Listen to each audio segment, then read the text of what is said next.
So first of all, I really enjoyed the conference. I really appreciated the invitation, both just to be a participant, but also to be a speaker. I thought it was great for other members of my team to be able to be here and for us to be able to think collectively about what we can learn from not just the impact that we're trying to have, but also from the failures that many people mentioned.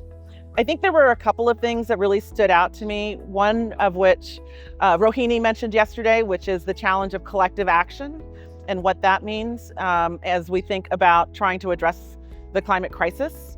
And then listening to Otto this morning also really stood out when I thought about the challenges of both collective action and the lack of agency that people feel to really be able to affect their own lives. I think the other thing that I've really been thinking about is the way in which the climate crisis plays out differently in the global north versus the global south, and how unique India is, because even though it is a global south country, the size of its economy means that it is dealing both with the questions of mitigation and adaptation. And so it's just a really interesting place for us to come and learn and work and support good work that's happening. So those are some of my reflections. What would I like to see going forward?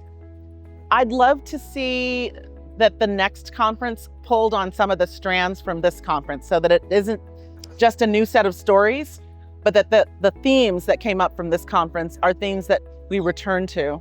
And even the pieces that I mentioned in my talk yesterday around how to hold philanthropy accountable, that we're able to think about some of those elements at the next conference and in the time in between.